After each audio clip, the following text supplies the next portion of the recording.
বহুকালে স্বাদ ছিল, তাই কইতে কথা বাঁধছিল। দুয়ার খুলে দেখিনি, ওই একটি পরমাদ ছিল। যখন তুমি দাঁড়াও এসে আন্ধারে রোদ্দুরে ফেসে, হাসির ছটা ফুলিয়ে দিল, ভিতরে কেউ কাঁদছিল। দুয়ার খুলে দেখিনি, ওই একটি পরমাদ ছিল। ওমন দরদ দিয়েছ তাই রাত ভেজানো বনের লতায়, এক দিবসের প্রেমে প্রখর স্মর বিরহ বাঁধছিল। দুয়ার খুলে দেখিনি, ওই একটি পরমাদ ছিল। যিনি পাঠ করে শোনাচ্ছিলেন তার সম্বন্ধে নতুন করে আর আপনাদের কাছে কিছু পরিচয় করিয়ে দিতে হবে না। তিনি হলেন আমাদের সেই অতি পরিচিত গৌরীদি। দিদি, তোমাকে প্রথমেই স্বাগত জানাই। আচ্ছা, শুনেছি অতীত দিনের শিল্পী, সঙ্গীত শিল্পী ও অভিনেতা রবীন মজুমদার তোমার দাদা। হ্যাঁ। তা সেই সাংস্কৃতিক পরিমণ্ডলের মধ্যে কি তোমার এই কবিতার সৃষ্টি, বা তুমি এই কবিতাকে ভালোবেসেছো?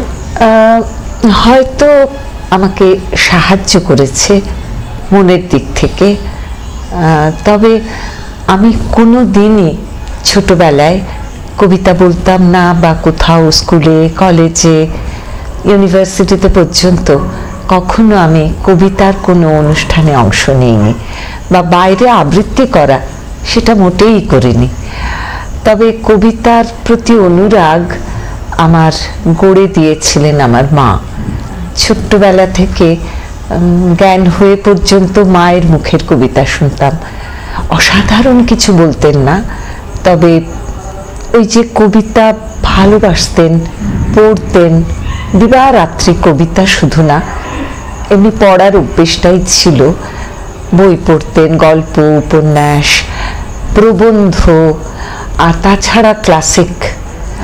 মানে সে যে কত পড়া একটি মানুষ, যিনি তার 12 বছরের কম বয়সে বিয়ে হয়েছিল, পড়াশুনো ওই সেই পর্যন্তই, কিন্তু পড়ার যে নেশা সেটা সারা জীবন মাকে দেখেছি আমি। আর যখন 74 বছর পূর্ণ হয়ে গেছে বয়স, তখন চোখে ভালো দেখতে পান না। বাড়িতে লোডশেডিংয়ের খুব দাপট চলছে। উনি ঘরের বাইরে উঠোনে বসে বই পড়ছেন। এখন মাকে সবসময় দেখতাম যে বই পড়তে, কাজে কখন কি পড়ছেন সবসময় খেয়াল রাখতাম না। তো সেই সময় প্রখ্যাত সুরকার নচিকেতা ঘোষ, তিনি আমারও দাদা বলতে গেলে, তিনি আমাদের বাড়িতে ঢুকছেন। আমার মেজদার কথা, তুমি যার কথা বললে, রবীন মজুমদার, তার কাছে আসছেন। আমাদের বাড়িতে সব সময় যাতায়াত ছিল। তো ঢুকে মাকে জিজ্ঞেস করলেন, ও মা, তুমি উঠোনে বসে কি পড়ছো মা?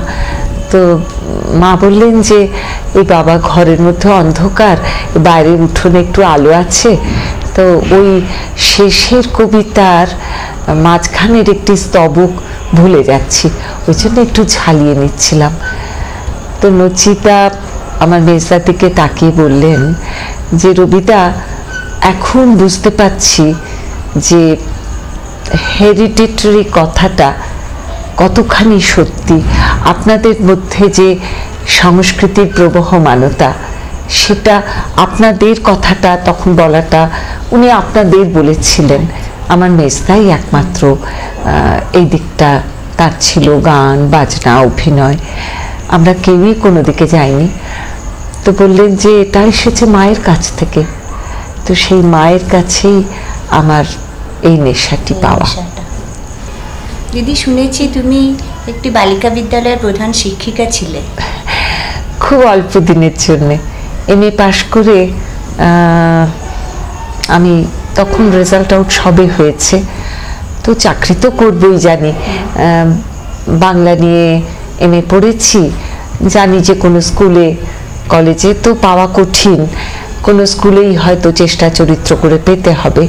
তো ওই রেজাল্ট আউটের কিছুদিন পরে বাড়িতে একদিন শুয়ে আছি দুপুরবেলা, এই সময় আমার এক বান্ধবী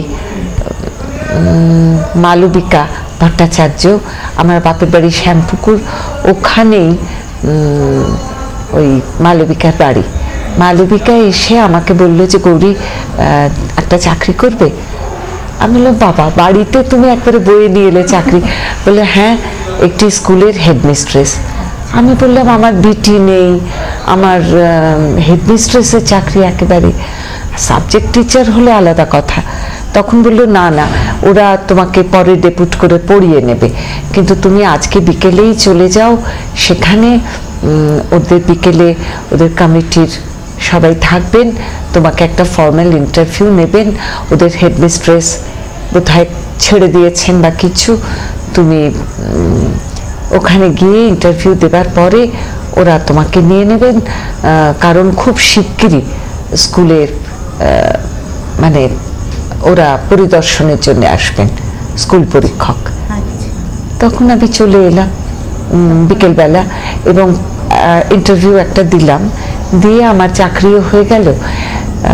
আমি ওখানে জয়েন করলাম, 1 মাস মতো করার পরে ছুটি পড়ে গেল গরমের। আর তার আগেতে আমি আকাশবাণীতে বিজ্ঞাপন দেখে আমরা এক ঝাঁক বন্ধু আমরা অ্যাপ্লাই করেছিলাম এই পোস্টের জন্য। ওই ছুটির মধ্যে আমাদের পরীক্ষা হলো, পরীক্ষা হয়ে আমরা পেয়ে গেলাম। কাজে ওই 1 মাস কি 2 মাস মতো আমি কাজ করেছি। তুমি যে স্কুলে যে প্রধান শিক্ষিকা হিসেবে জয়েন করলে, তার সঙ্গে তোমার এই যে বাচন শিল্পের ভূমিকা, তা তখন এই এত বড় একটা দায়িত্বপূর্ণ কাজের সঙ্গে তোমার এই কাজটার কোনো সম্পর্ক? না না, আমি যে বললাম আমি একদম করতাম না, আবৃত্তি করতামই না, কবিতা ভালোবাসতাম, বাড়িতে বসে কবিতা পড়তাম, যা বই ছিল, খুব যে অজস্র বই ছিল তাও না, কিন্তু বাইরে কোথাও কবিতা বলা তা তো ছিল না। কাজে আমার এই দিকটা, এই জীবনটা গড়ে ওঠেনি, কিচ্ছু হয়নি, কোনো অসুবিধাই হয়নি।